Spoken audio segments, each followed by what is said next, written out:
Hello everyone and welcome to my channel and welcome to 2025. How awesome is that? I was listening to a podcast earlier today and the podcast is called Tony and Ryan. There are these two Australian friends, so if you guys are interested. But Tony, she said 20 and 20 thrive, and I just thought that was really awesome and kind of cute and inspired me to kind of do a reading for us, to do a collective reading for us. So let's just get right into it, right? I'm going to start with tarot to kind of give us a bit of a message. We're starting with the Strength card. Okay. 2025 is starting strong. We have the Page of Coins, and this one kind of wants to fall out. And the High Priestess. Interesting. So we have a lot of people cards today.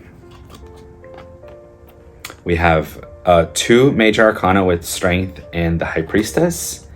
And we also have the Page of Coins or Page of Pentacles, depending on what deck you're using. I'm using the Marseille. 2025 for me is really about learning new things. And I love tarot. I love learning tarot. And I'm really familiar with the RWS and the Thoth system. I really want to get more familiar and have more fun with the Marseille system. So I'm excited about that. I'm excited about that because it predates basically everything we know about the RWS and the Thoth. If you don't know, a little bit of a tarot history here for you guys, but the RWS and the Thoth systems, they both came out of this society called the Hermetic Order of the Golden Dawn, which four creators, right? We have Edward Waite, Pamela Coleman Smith. They created the RWS Tarot, or the Rider-Waite Smith Tarot. Then we have Aleister Crowley and Lady Frida Harris, who created the Thoth Tarot. The Marseille basically doesn't really have a creator, and it predates by a few centuries, to be honest with you. This deck that I'm using is a copy from 1713, whereas the RWS was created in 1909 and Thoth around 1940. So I'm not really sure the date exactly. But anyway, just a little bit of a history for you guys. I'm excited to learn new things and venture out a little bit. But we have Strength starting out, and honestly, the Major Arcana in the Marseille doesn't really change that much. It does follow the Thoth system, or rather, the Thoth system follows the Marseille, where Strength is 11 instead of Justice, whereas Justice in the Marseille and Thoth are at number 8. Strength card is about facing our lions, right? Taming the lions. The lions can be that beast. They can be really scary, right? But I think at the end of the day, they're just really big cats. If you're a cat person, you know cats' personalities. You know how to take care of them, how to befriend them in some way. But I think for a lot of people that are not cat people, or I never really grew up around pets, so cats to me are a little bit unfamiliar. I love cats, but their personality and how to befriend them is a bit unfamiliar to me. Whereas dogs, every dog is your friend, right? So I feel like with the Strength card here, we're getting that inner strength really to tame the lions, to tame the beasts. I feel like things for us look bigger than they really are. So then when we get to the Page of Coins, I do love his face. He's holding the coin and looking directly at it. Also, what I love about this is that, so in the Marseille, and really a lot of tarot cards, what you want to do, for those of you that are learning, is you want to look at their faces and where they're kind of looking at. They're both looking at each other. I like that dynamic a lot because Strength isn't afraid to look at itself. And the Page of Coins here, there's a curiosity on his face. He's staring directly at the coin, almost as if examining it. So there's something here about looking at where our strengths lie. You know what I'm seeing too for a lot of us, because the pages tend to be the novices, they tend to be the apprentices of the tarot. There's a lot of growing up to do when it comes to pages, to the page energy. And I feel like for us, what I'm feeling is insecurity. I feel like for a lot of us, we're feeling like the page. We're feeling like, I don't know enough. Do I really want to go forward? I need to learn more. I need to do this. But you have the strength, the strength to look at strength. See how he's looking directly at this card, at this energy. So really, it's having that strength to look at why we feel insecure and get out of that limiting belief of, oh, I'm small, I can't do it, I don't know, I haven't done enough, no experience, whatever. And jumping forward into seeing your glimmers, to seeing your potential, your goodness, things that you have that you bring to the table. I think for a lot of us, when it comes to coins here, coins can be about money. So a lot of us are struggling. We want money. We're looking for it. We're a bit desperate for money. We want that money. But I think also it could be about love. We could be looking for love. We want that love. Some of us can be a bit desperate to get it. And I feel like money and love, they are these things outside of us that we want, because we want them to fulfill a need, right? Love and money both makes us feel safe and secure. Both love and money makes us feel grounded and like we can take a deep breath and relax and rest for a bit. You know, whether it's rest in someone's arms or to rest with your money and knowing that there's enough in your bank account that you can pay the bills for months to come. So all those things, we're looking for external things. We're looking for love and money to give us this satisfaction, to give us this security, this groundedness. When really, what I'm seeing with these two is we're meant to look at what we bring to the table, not what it brings to us, but what we bring. What are our glimmers? What are your gifts? Every single one of us has gifts. What are those gifts? And really seeing them, cultivating them, believing in them. The High Priestess too is the same thing. It's very similar to the Page of Coins, whereas they're both looking at strength. Do you see that? How their faces are always looking towards strength. And strength is looking back. Not in a defying way, but I feel like in a welcoming way. The High Priestess is that inner journey. You know, I'm gonna bring out the Tree of Life in a little bit for us to look at. But for now, on the Tree of Life, the High Priestess is this middle column here, going from the top of Keter to the middle here, Tiferet, which is the sun.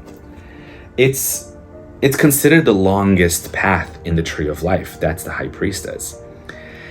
I'm also getting I'm being reminded that the High Priestess, the Hebrew letter associated with High Priestess is Gimel, which translates to camel. Now, camel, they travel the desert. They travel long distances, right? So I feel like a lot of us, we get discouraged. I think a new year I love the energy of the new year, whether it is the calendar year of 2025 or whether you subscribe to, no, the real new year is in the spring when Earth blooms again. I love both energies, but for me, I never really want to lose a moment of being hopeful. The idea of a new year, the idea of renewal is really hopeful, because we can look down at the barrel of the year and go, oh, there's new possibility, there's new things I can do, there's new intuitions I can bring up, there's new qualities, there's a new me I can be, kind of thing.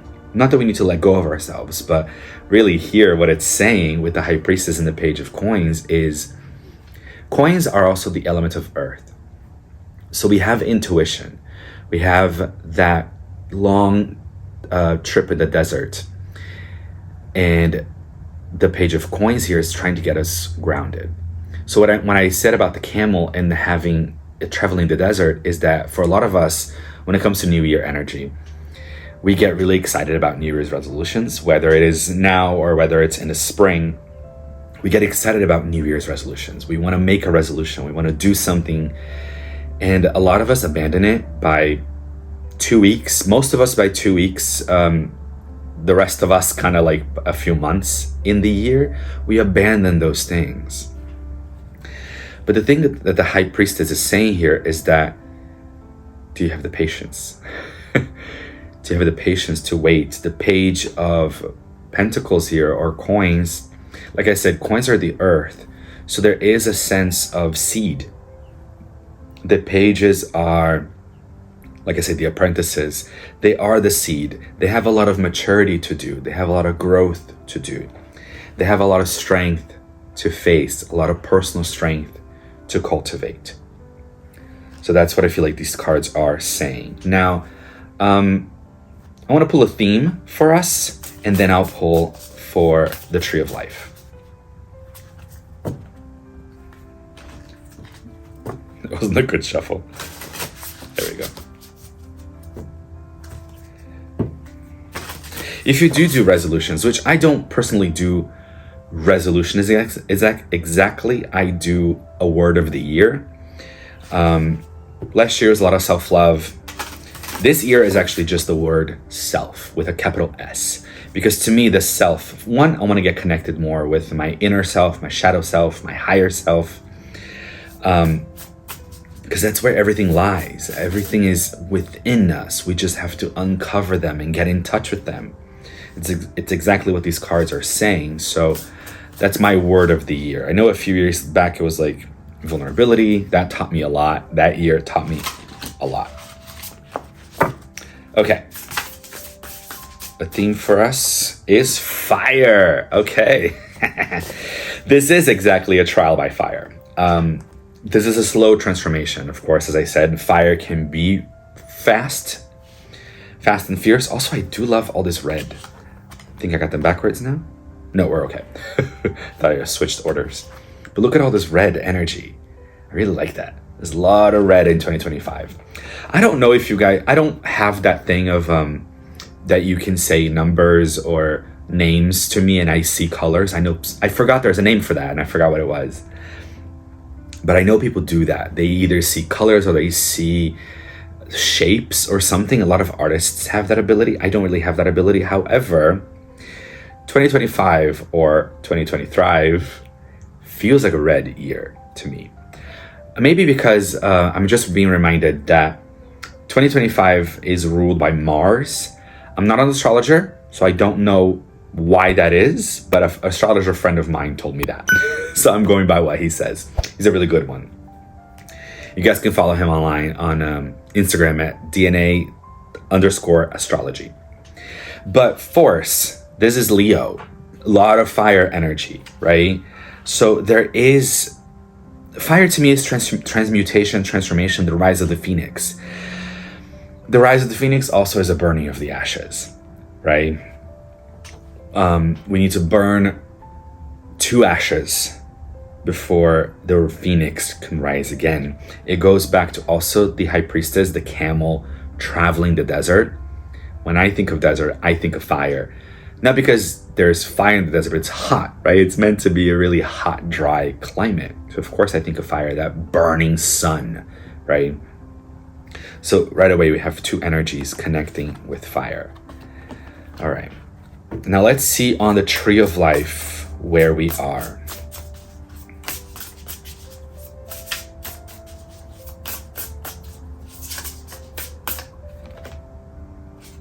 We have Netzach, which is victory.